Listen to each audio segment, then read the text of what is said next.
Hi, everyone, and welcome to this episode of our podcast and YouTube channel, Nori and Liz, Women in Leadership.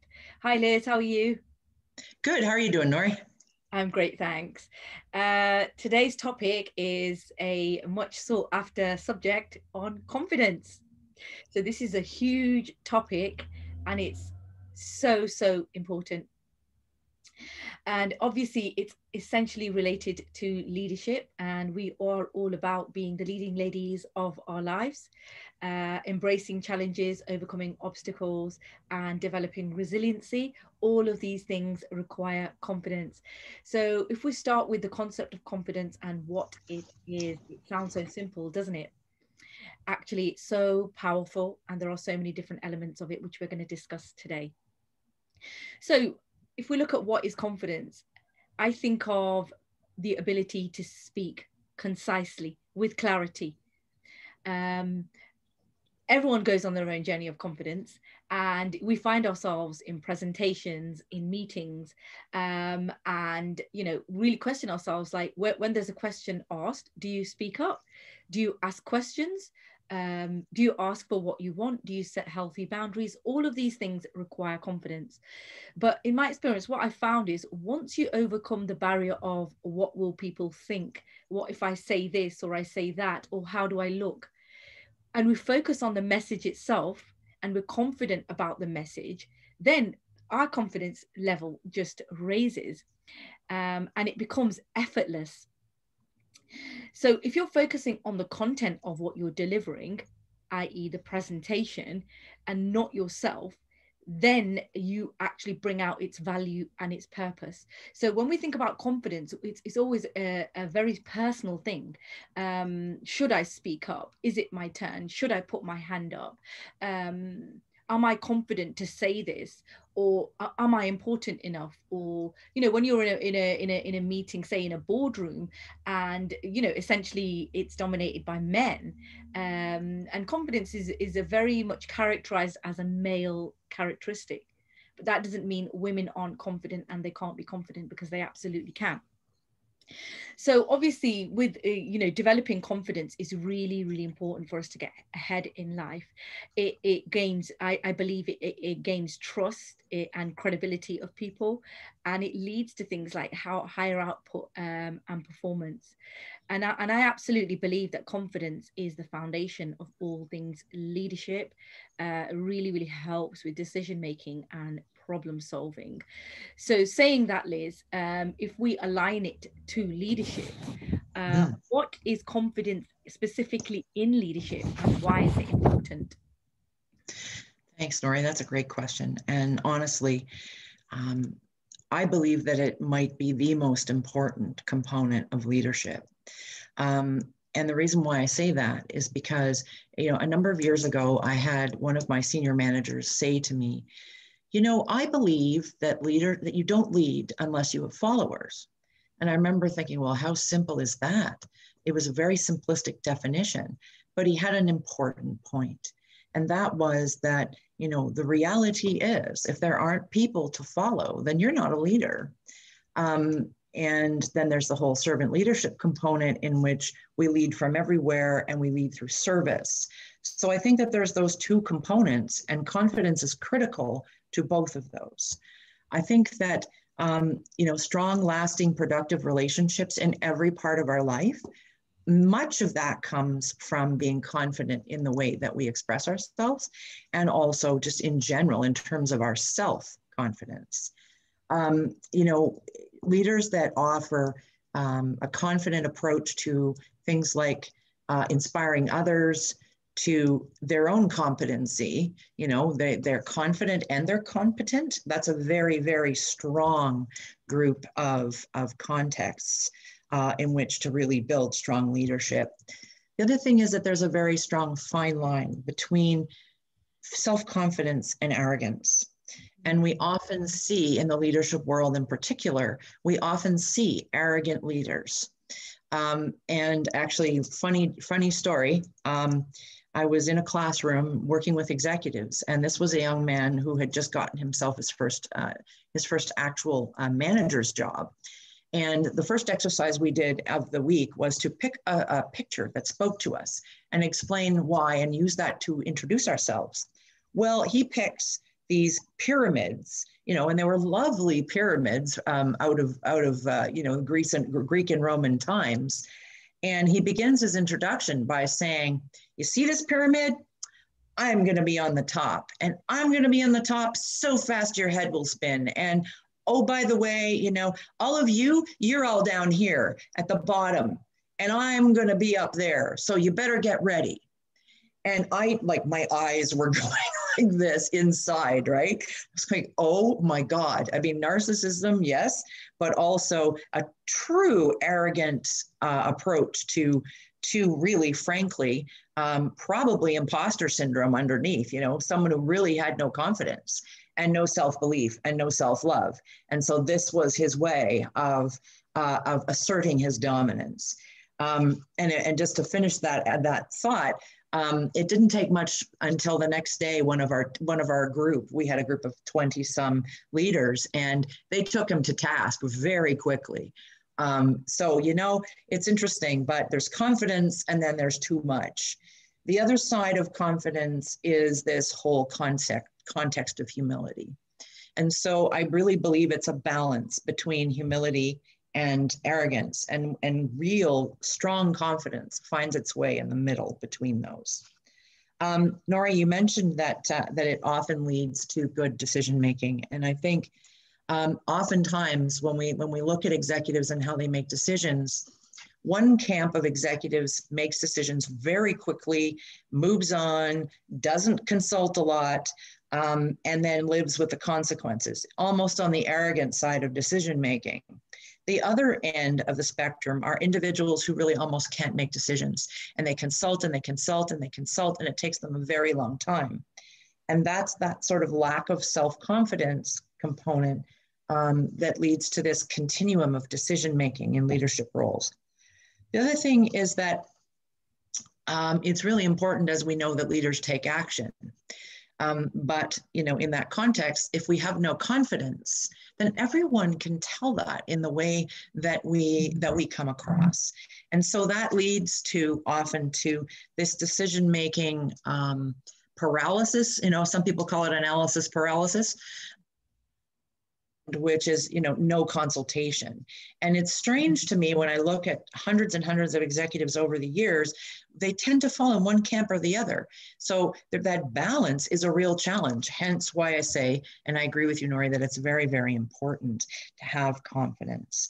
In terms of that, I have a couple of quotes around importance. And I think, one of the things that's really important is that if we have no confidence, those individuals that delight in sabotage will find a way in. And so, there are going to be those people in our workplaces. And so an interesting quote, "Without confidence, leadership is actually obsolete." And I thought that was really nice. Yeah. And Jane Fonda, actually, as a woman who is a female leader in the entertainment industry, said, "I have confidence about my life that comes from standing tall on my own 2 feet." And I think that's another really great quote, because that really shows her comfort in her own skin. And as many of you may remember or may not, Jane Fonda was very famous as an actress, but she was also a fitness leader in the 80s and the 90s. And she'd show up in these hilarious get-ups and work out, and people loved her because she was very down to earth and she had that confidence. Finally, I think, you mentioned, Nori, this whole concept of trust, and from trust comes strength. And if your employees and colleagues can't trust you, then they're not going to follow you. And so what builds trust is, in fact, strength and courage. So leadership confidence, leadership courage, leadership strength ends up oftentimes in a place where you have to make decisions that aren't going to be liked. So that leads to this whole concept of being liked. And really, as leaders, we want to be liked. We want to be loved in our role. But sometimes the decision-making that we have to make is around individual versus organization. And sometimes the organization has to win. So, that's something to keep in mind, because it is truly fine if they don't like you that much, providing they can respect you, trust you, and know that you're going to make the right decisions. So just close on that with a quote from Lao Tzu, which I love. Kindness in words creates confidence. Kindness in thought creates profoundness, and kindness in giving creates love. And that's from Lao Tzu. Beautiful. There's a few thoughts on that. Yeah, really, really meaningful. And I love the humility that you bring into your answer. And I absolutely believe that confidence is the thing that separates great leaders from average leaders. As you can say, there can be lots of arrogant people out there who come across as confident, but a lot of the time the arrogance is due to the lack of confidence, actually, because a confident leader is able to take feedback, so they can take constructive criticism and improve on that, whereas an arrogant leader, for example, is not able to take criticism because they already think they're perfect and they're not willing to open up for that growth. So I love the fact that you mentioned that. Like within this concept, being confident yet humbled, and I really believe the things that you described, that really helps you to build trust, credibility, and likability with the people that you're associating with the people that you're working with the people that you're leading. And in essence, you're able to then, for that reason, create impact. Yeah. So, Nori, what happens when there's a lack of confidence in those leadership roles? What do you think about that? Yeah, when there's a confidence deficit, and we see this a lot of the times as well. And this is something that actually really saddens me. I've worked with and seen so many highly intelligent, highly articulate, knowledgeable people who have great experience, great qualifications, worked incredibly hard, yet they lack confidence. And because of that, they don't get ahead. They don't get those higher paid jobs necessarily, or as quickly as they should. They don't get acknowledged as much as they should. And there's some are often just like standing in the sidelines. And we see, unfortunately, these arrogant, confident people getting ahead because they're talking the talk, not necessarily walking the talk. And you hear this concept, don't you? It's not what you know, it's who you know. And I don't like that, but it's absolutely true. It's a lot of about people's success these days is about networking, who you're speaking to, who's giving you that, little side hander almost, or promising you something based on who you know and what your network is, rather than like the people who have really put the effort in and have got the credibility and deserve those higher positions, but aren't getting them because they haven't got the confidence to speak up. They aren't getting the promotions because they're not confident enough to ask for them. So there's so many different elements where this affects people's positions and lives. So like I just said there, the significance in which a place in which the person stands and how easily they're able to get ahead. Confidence also brings satisfaction. So if you've not got the confidence, you're always feeling like a lack, like, oh, I could have done better, I should have, would have, could have.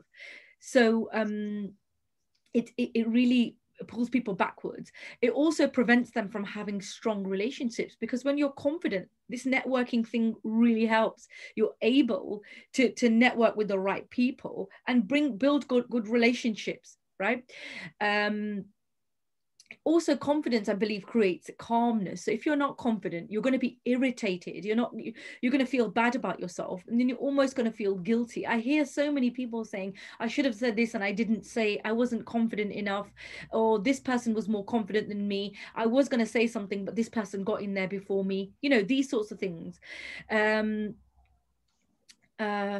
Also, if people are not confident, I believe that they're not able to accept challenges and risks because they're not confident enough.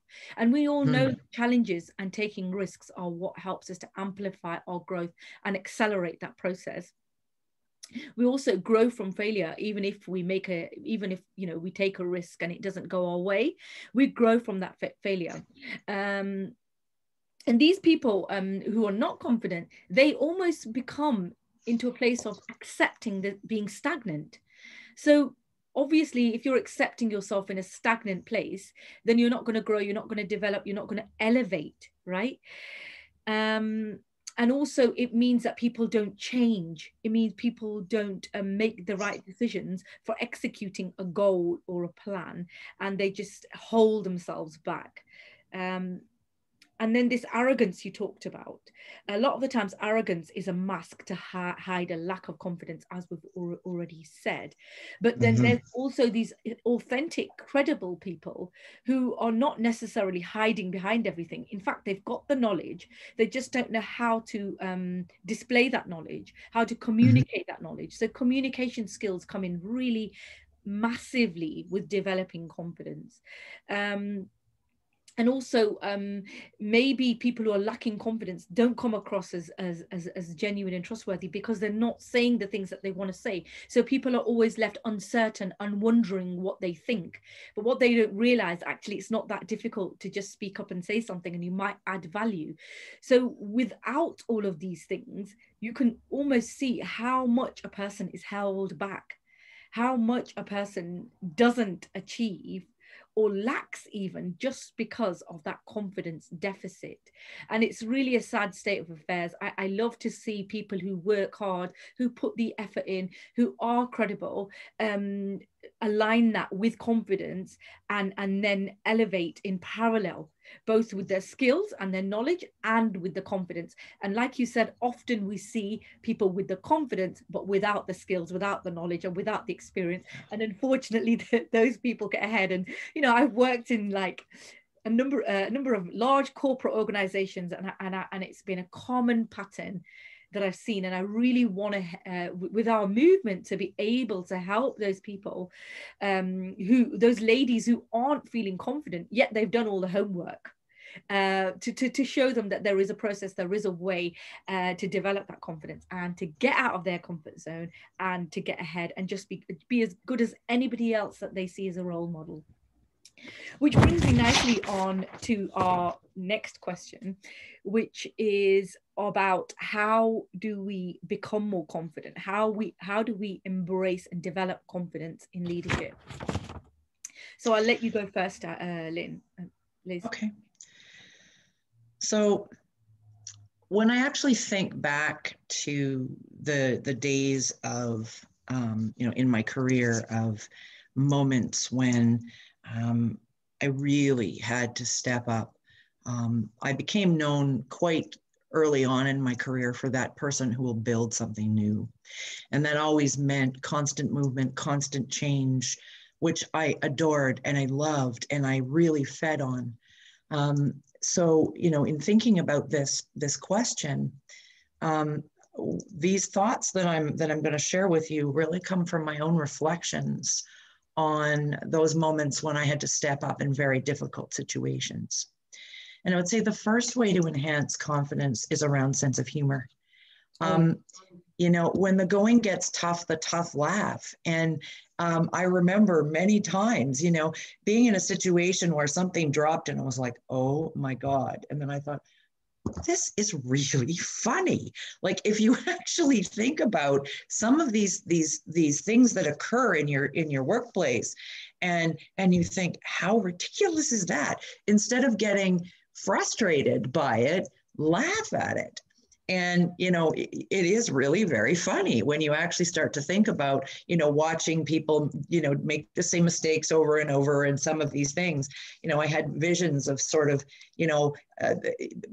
peanuts and hearing wah, wah, wah, wah, and is what often happens in these really challenging situations. Everything, when we get into these challenging situations, we kind of freeze and all we hear is wah, wah, wah, wah. And so, in those moments, we have to start looking not just for the positive, but what can I laugh about here? And how can I infectiously, encourage other people to laugh at it too?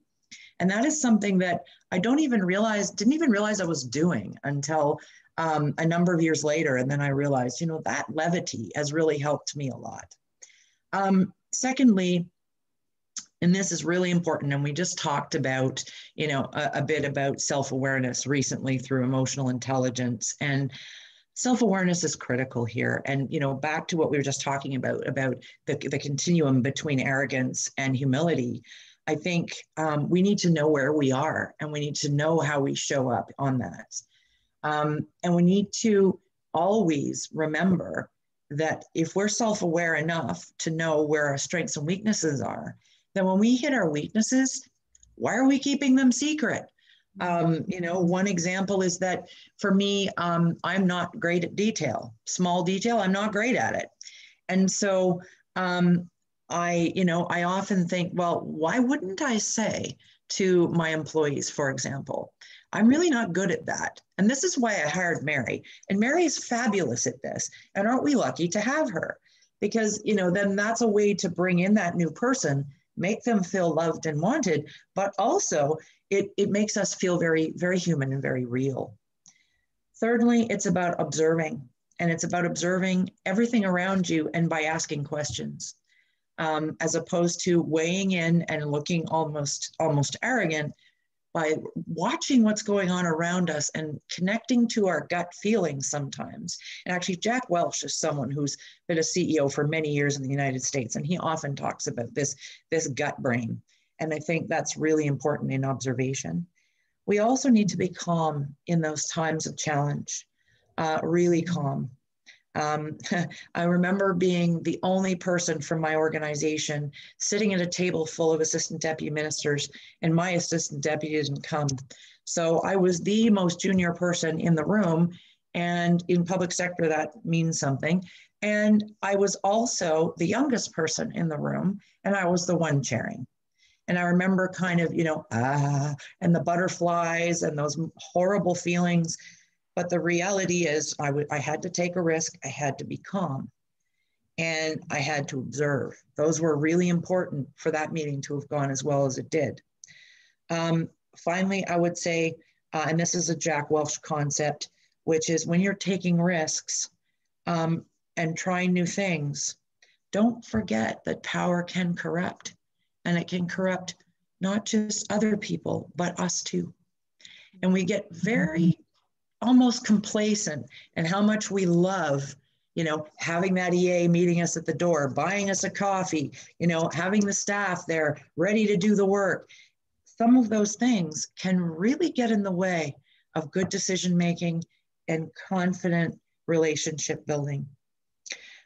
So, honestly, leadership without confidence is a true waste of talent, of skills, and of competence. And I really believe that without this confidence, those relationships that we build aren't as healthy. The trust that we build isn't as strong. And remember, leadership is about relationships, and relationships are built through conversations. And one of the basic, most important pieces around confidence is around being confident in those conversations. So those are my thoughts on that. How about you, Nori? What are your Yeah, thoughts? absolutely. That's very nicely put. Thank you so much. Lots of great things shared there. So I would like to ask our viewers, if you ever think, for example, when you look at somebody else and you know as much as somebody else, and you think, how did they do that? Like they do something that you think of doing, you're afraid of doing, but they've already done it, right? And you think, how do they do it? And the answer is self-confidence, because people who are self-confident, they don't necessarily doubt themselves. They are self-assured, and I mean people who are truly confident, not acting or pretending to be confident, right? Because I think confidence comes from a place of authenticity, of knowing yourself, being self-aware, and then proceeding with that true, genuine confidence, right? Not arrogance, because there's a huge difference. So the answer really is self-confidence. And I looked up a study, and apparently, from what we were saying earlier, people are more likely to be swayed by swagger than expertise. And again, that's the reason why confidence is so important. So the unfortunate truth is, regardless of your expertise, if you don't have the confidence, you're going to be holding yourself back. That's why it's great to have the expertise and the confidence, right? If you have the confidence without the expertise, I believe you're going to get found out eventually, right? It's going to come out. Some kind of truth is going to come out. So really you want the expertise and the confidence. So in that case, confidence can be more important than even competence initially. Obviously, like I said, competence is just as important ultimately. So this is worrying for women in particular who apparently report lower levels of confidence at work. Like I said, men are usually more confident, especially when you get to the higher levels of leadership. So developing and enhancing this confidence in line with this question is so important. But the good news is that confidence can be built and it can be developed.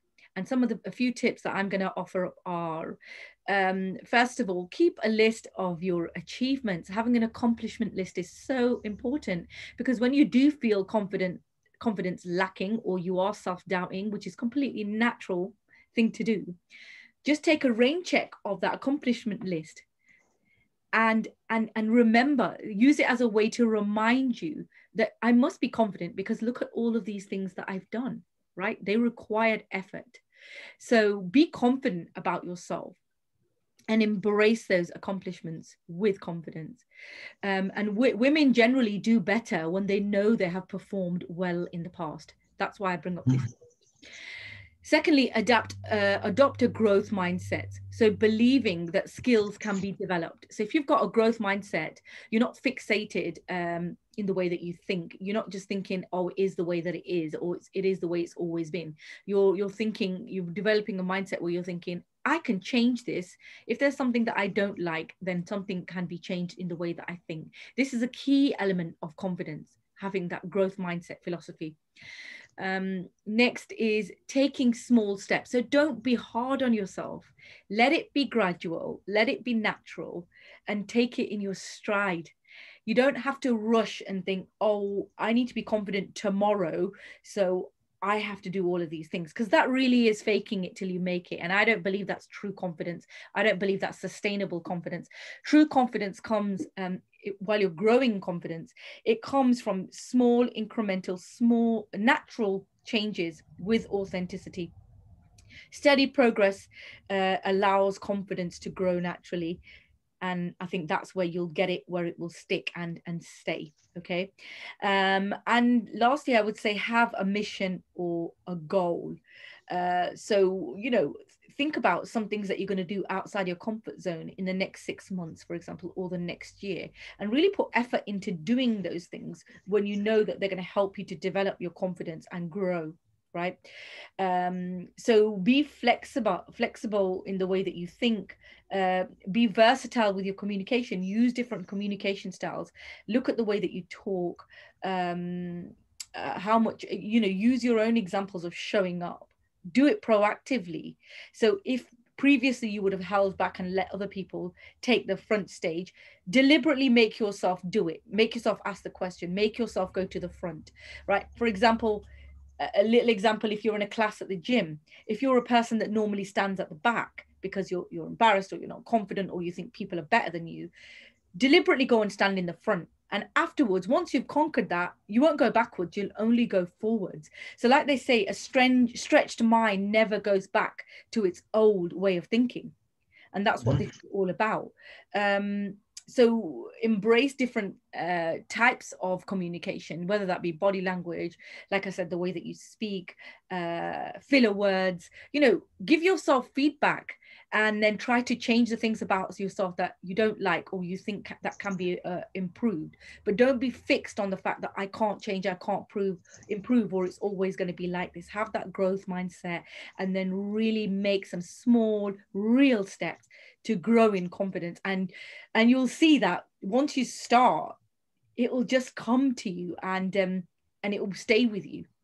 And I love that. So let's get confident, ladies. Everybody, let's start doing things, setting ourselves challenges and growing that confidence for real impact and change. Absolutely. Nori, I love your idea of the accomplishment list. That's a great idea, particularly for ladies. We should all run out and actually do that, because your CV is not a confidence list, right? It's not that list of what you've accomplished necessarily. And I think that's a really great idea. So yes, I agree wholeheartedly. Ladies, let's get confident. And I was actually just thinking that something you and I could do is launch a confidence challenge, and we should think about that. So ladies, that brings us to the end of today's session on confidence. This is a huge topic. There's lots to read on it. Feel free to look that up. So you can find me going forward at www.hawkster.net. That is my website, and my email is elizabethhawkster@gmail.com. And we really would like your feedback. So when you get a chance, if you get a chance, drop one of us a line. Give us some feedback on how you've enjoyed the series so far, and if there's something that's really burning for you that you'd really like to see. We'd love to be able to do that for you. And so, Nori, where can they find you? Yeah, absolutely. You can find me. My main platform is Instagram currently. So you can find me on Sky High Leadership or a Sky High Empowerment Coach. And I'm currently in the process of developing my website. So that will be up and running soon as well. There's lots more to come. So keep tuned, ladies. And we shall see you next time. Thank you. Take care, ladies. Bye.